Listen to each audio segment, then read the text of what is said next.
Meus amigos, muito boa noite. É sempre um prazer enorme estar aqui presente nessa casa que sempre nos recebe, né, com carinho, com fraternidade. Muito obrigado a todos os trabalhadores que fazem possível também essa noite de reflexão, de conversa, de troca. Até porque é nesses momentos que a gente troca experiências, pontos de vista e conseguimos entender um pouco melhor o que é a doutrina de Jesus e como podemos agir da melhor forma dentro da nossa vida, da nossa família e da nossa fé. E hoje eu vim falar sobre um assunto bem complexo. Eu consegui dar uma resumida e acho que bacana sobre a negligência, tanto no âmbito da família quanto na fé. Vamos começar primeiro pelo significado de negligência. A negligência é a falta de cuidado ou atenção, falta de interesse ou desleixo, inobservância ou descuido na execução de um ato. Nós todos somos negligentes, em determinados momentos da nossa vida, claro. Quando a gente deixa de ter vontade de fazer algo, ou quando a gente deixa de se dedicar a alguém.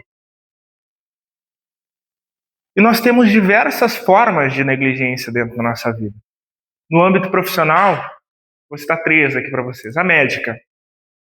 Quem nunca foi num médico que simplesmente ouviu superficialmente o que tu tinha, o que tu sentia, deu uma receita ali, uma dipirona, um negocinho, vai para casa, Deus te ajude.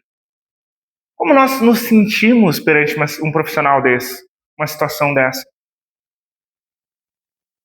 Então é uma negligência médica. Temos negligência administrativa. Quem nunca, né, foi num servidor público, recebeu um atendimento. Ah, não sei, vai no fulaninho. Aí tu vai lá, mais 40 minutos. Ah, não é aqui, é lá, mais 40 minutos. Acaba sendo todo um dano por conta da negligência de uma pessoa, de um cidadão ou de um grupo de pessoas.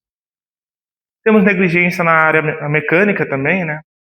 Um mecânico que não aperta bem uma roda pode causar um acidente no carro.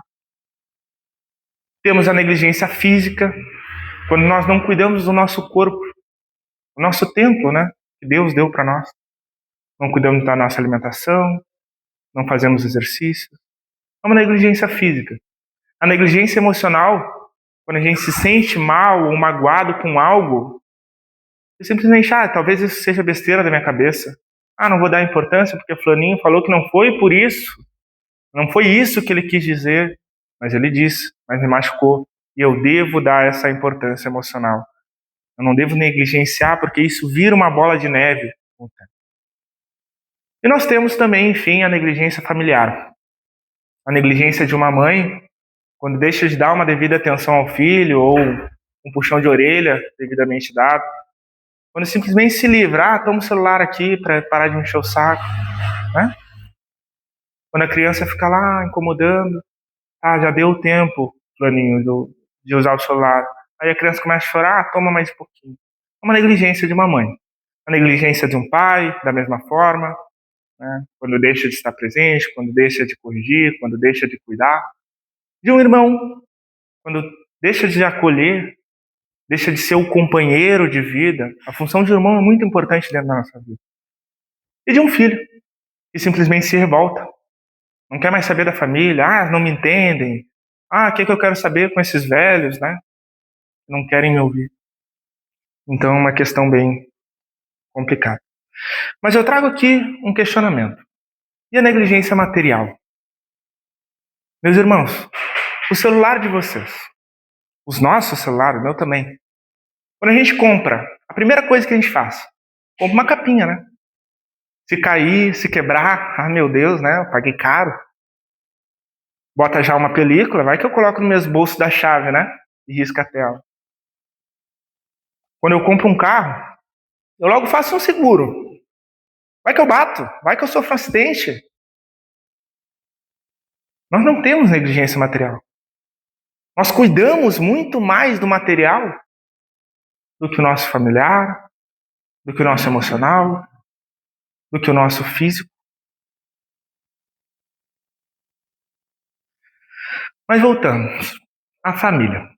Família é um laboratório de evolução onde recebemos exemplos e reflexos que nos guiam no processo da vida moral e espiritual.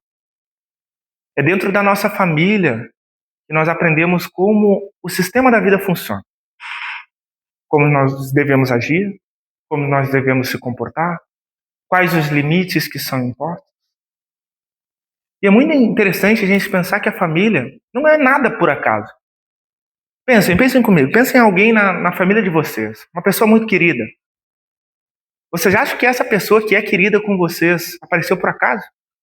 Ela simplesmente caiu como um anjo do céu, ou vocês caíram, né, para ser salvos por aquela pessoa. Não é por acaso. Deus colocou ela por um motivo. E se nós pensarmos naquela que, meu Deus, eu tenho um nojo, eu tenho um asco, eu não quero saber, é por acaso também? Da mesma forma, ela não está na nossa vida por acaso. E é dentro dessa reflexão que a gente vai seguir. Porque é na família que a gente entende dinâmicas de relacionamento. Como que nós devemos agir e reagir em todas as situações da nossa vida. Então é com aquela pessoa que nós amamos, que nós entendemos como devemos ser carinhosos, nós entendemos o que é o amor, o que é a caridade. E é com aquela pessoa que nós não gostamos, que nós entendemos o que é ficar bravo, o que é ser impaciente, o que é, enfim, todos os sentimentos ruins que nós temos. E a gente tem esses sentimentos. E esses sentimentos, eles são, de certa forma, perigosos. Porque uma hora a gente está feliz, está tudo bem, nada nos afeta. Aquela pessoa vem, a gente não gosta muito, mas a gente está faceiro, tudo bem. A gente releva. Só que tem outros sentimentos de raiva, de tristeza, de ansiedade, que eles nos dominam. E se nós não prestarmos atenção, se nós negligenciarmos esses sentimentos, ele forma o que a gente chama dentro do espiritismo de forma ideoplástica, né? Uma nuvem em volta da gente, aquele mundo que a gente cria, que a gente enxerga aquela pessoa, nosso mundo vira cinza. Nada mais faz sentido, tudo eu odeio, nada eu gosto, se essa pessoa falar, eu não quero saber. Então nós temos que tomar muito cuidado com os nossos sentimentos. Porque as pequenas mágoas que a gente vai criando durante esse caminho, elas pesam o nosso coração. E aqui entra um problema muito grande, porque a negligência, ela não é de uma hora para outra. A negligência, ela começa aos poucos. Uma hora, simplesmente toma aquela investida da pessoa, tu se magoa, mas tá tudo bem, vou desculpar, tá tudo certo, vamos seguir. Outra hora, aquela pessoa faz a mesma coisa, faz de novo, e faz de novo, daqui a pouco, é o jeito dele, né? É o jeito dela.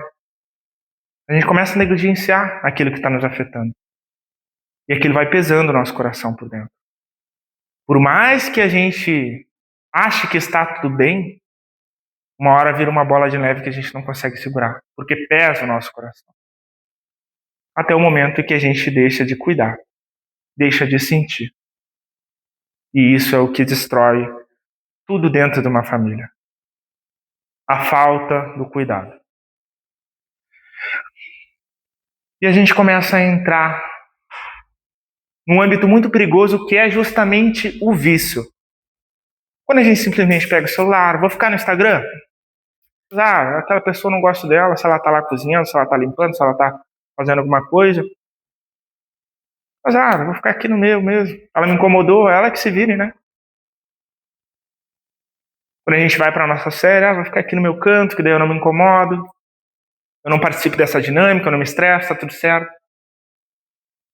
Quando algum familiar nosso, uma criança sobretudo, né, fica ali querendo nossa atenção e a gente se encerra em outro assunto, vai pra lá, vai brincar na sala, sai de perto de mim. Eu me vejo muito com meus cunhados, assim. Né? Agora, esse final de semana, a gente estava almoçando junto. E meu cunhado, ele gosta muito de mim, ele quer minha atenção, quer minha atenção. E eu estava almoçando.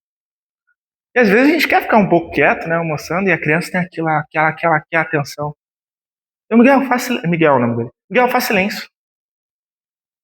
Meio bruto, né? E é naquele impulso, naquele sentimento que a gente negligencia. Ele tá me incomodando um pouquinho, mas tá tudo bem, vamos dar atenção. Daqui a pouco, não. Peraí, sai daqui, faz silêncio, não quero mais, sabe? Só que aqui a gente tem um problema muito grande, que é o tempo. O tempo desse garotinho, do Miguel, vai passar. Uma hora ele vai se tornar um adolescente que não quer mais minha atenção. Ele criou já aquele ego dentro dele, aquela coisa que todos nós temos, né? Nosso próprio mundo, nossos próprios sentimentos, nossos próprios pensamentos, nossos próprios objetivos, e azar o outro. Não quero mais saber se o Francesco sabe a nota que eu tirei essa semana, o exercício que eu fiz essa semana. O tempo passa. E eu estava pensando, e tem uma metáfora, né, muito interessante com o caracol. O caracol é um bichinho devagar, né, lento. A gente olha ele no chão por uns 10 segundos. Eu não vou ficar olhando esse bicho, né? Ele passa devagar, ele tá ali. Vou ficar meia hora olhando para ele e ele não vai se mexer. Beleza, vou lá dentro, faço alguma coisa, daqui a pouco eu volto. Cadê o caracol? Cadê o caracol? Só tá o brilhinho, né? Do rastro dele. Porque ele já passou. E o tempo, ele é assim, meus amigos. O tempo, ele passa devagar. E a gente não percebe. Ah, mas meu tempo tá passando muito rápido, Francesco. Não, ele não tá passando rápido. Ele tá passando da mesma forma. Só que a gente não tá prestando atenção. A gente está negligenciando esse tempo.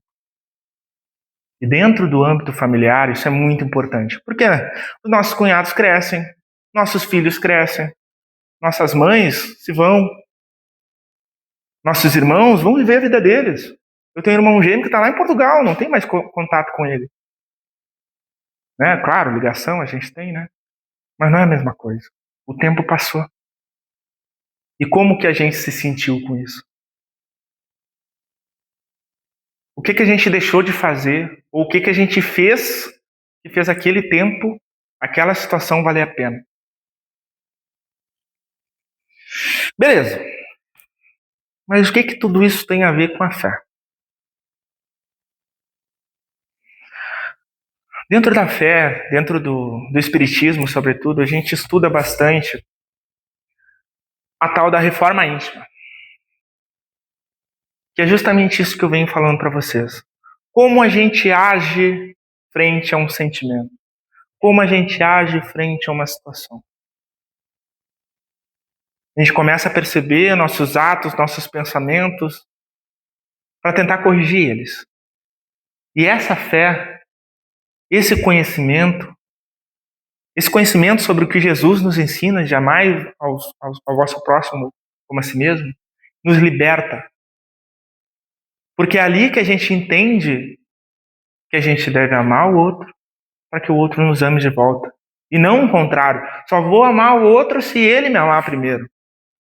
Porque aí a gente vai ficar brigando o tempo todo. Porque aí a gente vai ficar preso nesse ciclo de sentimentos, de revoltas. É na fé que a gente entende a importância do próximo. Justamente no âmbito familiar, disso que eu falei para vocês, né? Aquela pessoa não está ali por acaso. Mas dentro do ambiente de trabalho, isso também funciona muito bem. O que que aquele ser humano está ali fazendo para mim e o que que eu posso aprender com aquilo que ele está fazendo? A ser mais paciente? A prestar mais atenção no que eu falo? Talvez eu esteja sendo muito grosso na forma que eu falo.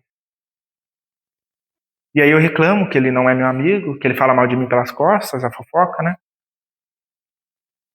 Mas será que eu não estou, entre aspas, pedindo isso?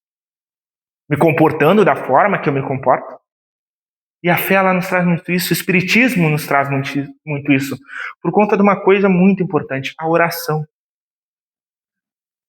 Porque a oração, ela nos liga ao mais divino dos sentimentos, aos nossos planos. Os planos que a gente fez lá no plano encarnatório, antes de vir. É na oração que a gente se conecta com o espiritual. A gente lembra o que a gente veio fazer aqui. Algum de vocês já tentou? Eu já tentei fazer isso. Pedir alguma coisa ruim na oração para alguém. Tenta pedir alguma coisa ruim na oração. Ah, mas tomara que o fulaninho não consiga tal coisa. Tenta. Vocês não vão conseguir. Aquela culpa vai vir. Porque tu está se conectando com Jesus, com Deus. E tu está fazendo justamente o oposto daquilo que ele te ensina. Que é amar. Que é ter a caridade. Que é fazer o bem. Negligenciar a oração nos leva à desconexão com propósitos e metas espirituais. Justamente isso que eu falei. E olha o caracol, ele está passando. É na oração que a gente aceita as nossas batalhas de uma forma mais tranquila. É quando exercitamos a confiança em Deus e no entendimento de que cada dor nos leva a progredir. Eu gosto de comparar a oração com um comandante numa guerra. O comandante na guerra, ele está lá falando, né? Faz isso, faz aquilo, eu quero isso, eu quero aquilo, eu quero aquele outro. Mas em algum momento ele começa a perder essa guerra. Porque ele só está lá falando. E ele começa a perceber, pô, tem que ir lá. Eu tenho que agir. Eu tenho que fazer alguma coisa, porque senão eu vou perder. E a oração é como se fosse esse comandante. A gente pede, a gente manda, a gente quer. Em algum momento a gente vai perceber que aquilo não está acontecendo. E que a gente precisa agir para que aconteça. É ali que nós aceitamos que nós precisamos fazer alguma coisa. É nossa oração, é nessa oração que a gente entende que a gente precisa tomar atitude para que as coisas prossigam, progridam. Mas a nossa função não é, obviamente, ir para frente de batalha. A nossa guerra ela é moral. Totalmente moral. Contra a fofoca, contra o roubo. Claro, a gente não vai roubar uma carteira, né? Eu espero. Mas a gente vai lá e pega, sei lá, um batom da nossa mãe, da nossa esposa, sem a permissão. E se aquilo é muito importante para a pessoa, como que ela vai se sentir? É quando a gente não se levanta, não cede um lugar para alguém que está machucado ou algum idoso. É quando a gente não perdoa os nossos familiares.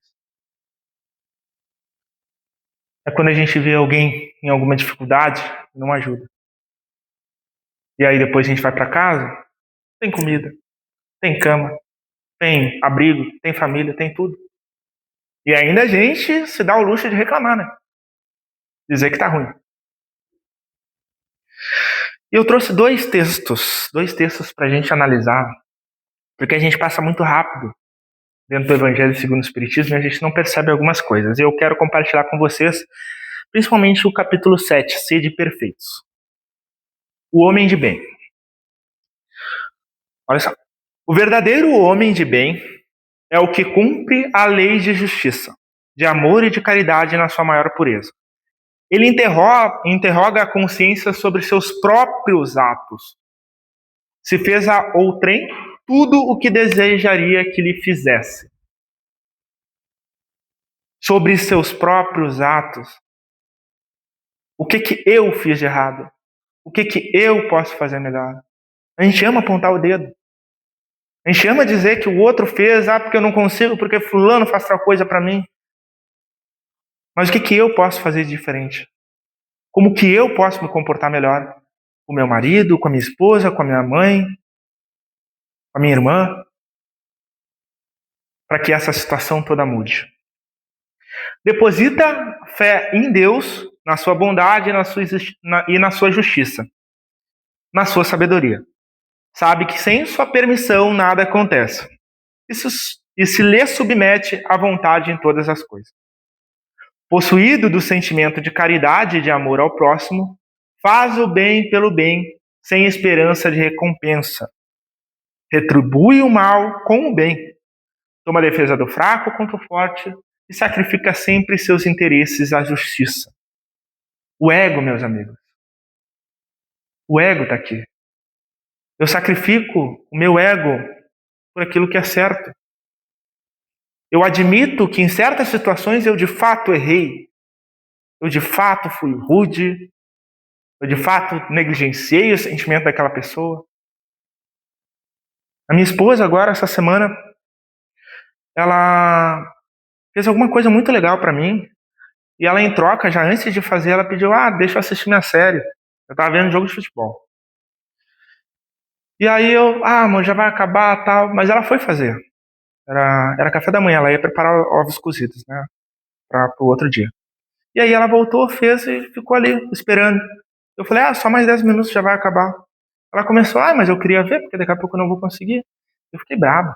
Eu só queria terminar, faltava 10 minutos pra terminar o jogo. Fiquei bravo com ela. E eu fui rude com ela. Eu fui rude com ela.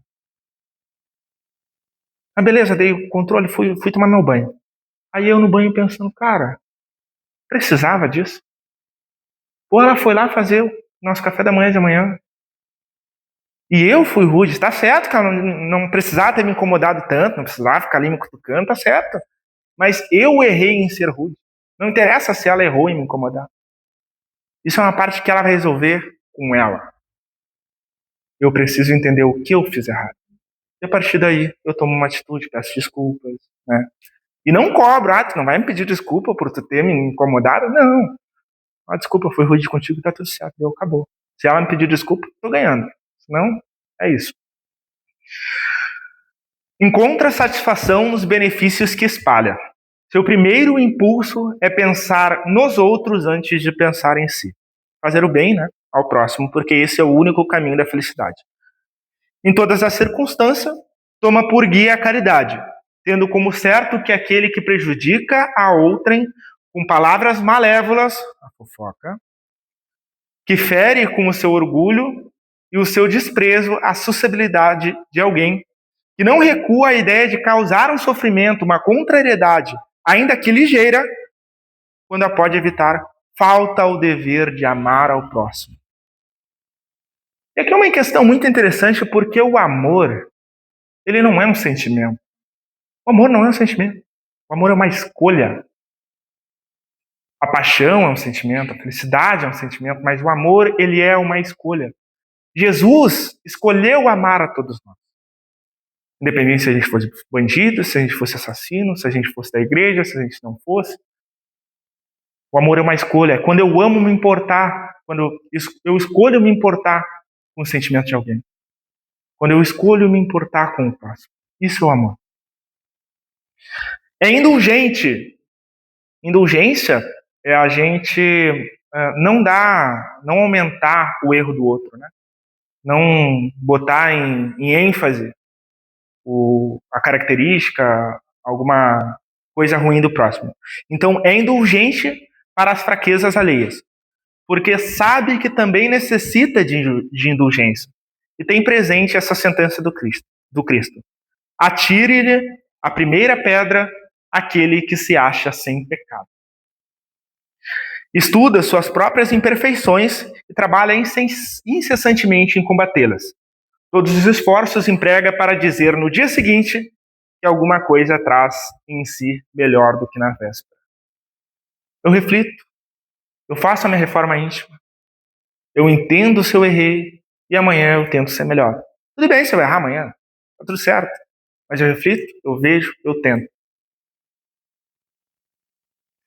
E aqui mais um textinho para a gente finalizar, que também é do Evangelho segundo o Espiritismo, no capítulo 5, Bem-aventurados os aflitos. E esse texto aqui, O Mal e o Remédio, ele é uma resposta dos espíritos. E eu acho muito engraçado. Os espíritos, eles não estão nem aí, eles dão a resposta na lata e... Vamos ver, olha só. Será a Terra um lugar de gozo, um paraíso de delícias? Tu tá achando que tu veio para curtir? Tá achando que tu veio para tá tudo legal? Só vai ter coisa boa na tua vida? Não vai. Já não ressoa mais aos vossos ouvidos a voz do profeta? Não proclamou ele que haveria prantos e ranger de dentes para os que nascessem nesse vale de dores?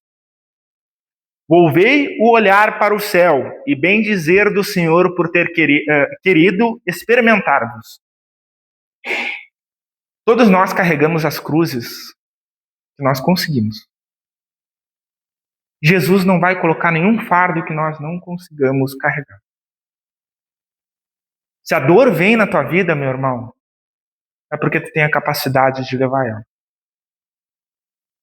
Se o teu pai, se a tua mãe, se o teu irmão é horrível contigo, é porque tu tem a capacidade de suportar e mudar aquela situação. E tu não vai mudar apontando o dedo na cara dele falando que ele é ruim. Mas tu vai mostrar pelo exemplo o que fazer. Que remédio, então, prescrever aos atacados de obsessão cruéis e cruciantes males? Só um é infalível: a fé e o apelo ao céu. A fé é o remédio seguro do sofrimento. Mostra sempre os horizontes do infinito diante dos quais se esvaem os poucos dias brumosos do presente. Os poucos dias, meus amigos, os poucos dias. Ah, eu vou viver 100 anos, beleza, meu amigo? Nada. Nós somos seres infinitos. O que é 100 anos? Nada. O que é um sofrimento dos 20 aos 60? Nada. É a dor que vai nos fazer evoluir, vai nos fazer melhores. Agradece o sofrimento, agradece o desafio. Quando tu pede paciência para Deus na tua oração, o que vem? Mais incomodação. Porque é aquilo que vai te fazer forte.